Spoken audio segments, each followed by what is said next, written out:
Hi and welcome back. So this video is going to be talking about assignment 2. As you guys know, that assignment 2 is rapidly approaching. There's actually one person who's already turned it in. And I try to get this video out before people start turning in assignment 2 just so they can get some hints. Unfortunately, I wasn't fast enough for one person, and I apologize for that. I'll offer you the same thing that I offer everybody else. If you've already turned in the assignment, you have until the night of the due date to do all of your stuff that you want to do. You can return in the assignment. Hey, I re-examined it after watching your video, and this is what I thought, so on and so forth. So assignment 2, there's not really a whole lot to say. So hopefully this will be a shorter video than others.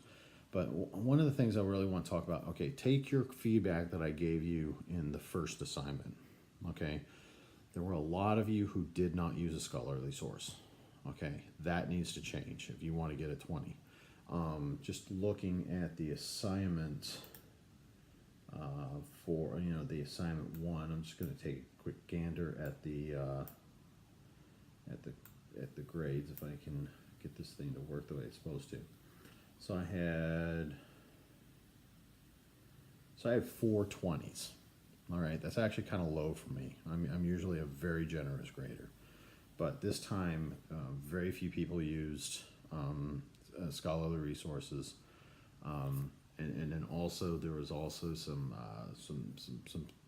minor things, and so I'm not going to get into a deep dive about this now, but I just want you to go back, take a look at what I've said, make sure you don't do it again, and if you do, you'll probably do fantastic on this other one. The average for the last assignment looks like was just over a 19. So, it's over 95%. I tend to be a pretty easy grader. I hope my department head's not watching me watch this video. But here's the thing. I just want you to go back, show some improvement, and you'll probably do pretty well on this. Now, beyond that, we'll talk a little bit about this. So the assignment, just to kind of get it, so you'll write an MS PowerPoint presentation. It justifies the total rewards metrics that you propose. Course material provides examples of metrics, how they're used to evaluate the total reward program.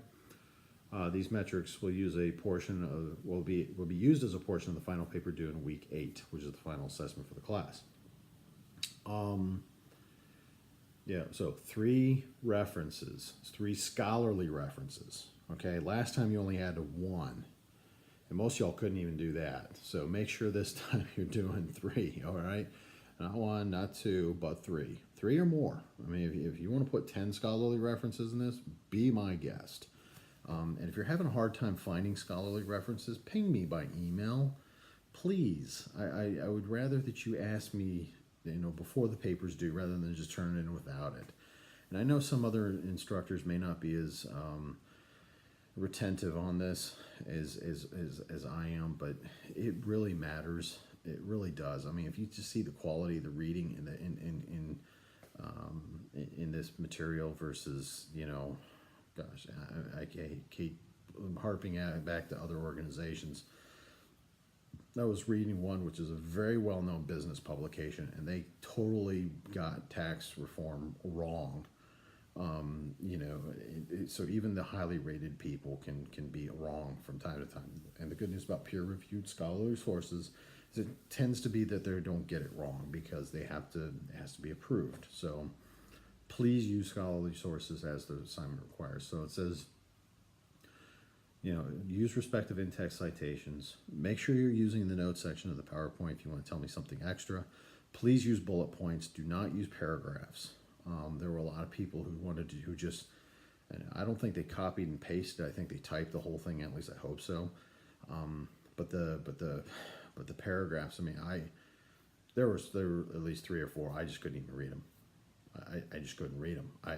It was that painful to watch. So please stick with bullet points. Don't do uber amounts of writing material.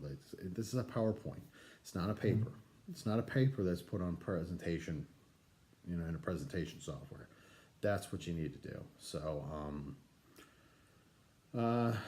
so it says here, you will define the term matrix Explain how matrix are used to evaluate the success of total rewards programs. Identify, describe, and provide at least 3 metrics. Okay, 3. I've seen where most people, people have struggle problems in this assignment.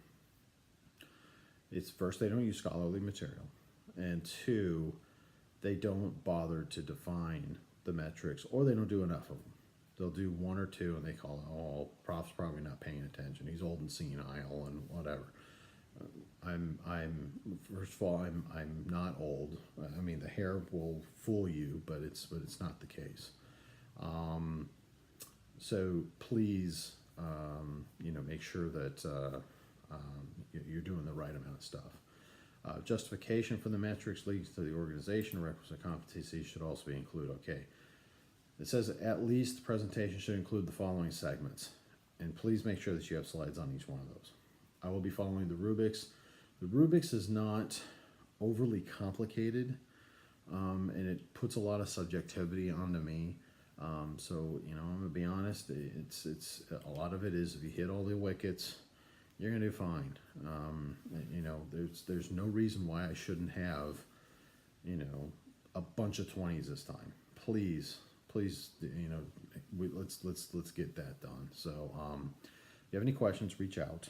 I'm looking forward to hearing from you guys, and thank you very much. I will be up in a few minutes talking about this week's readings.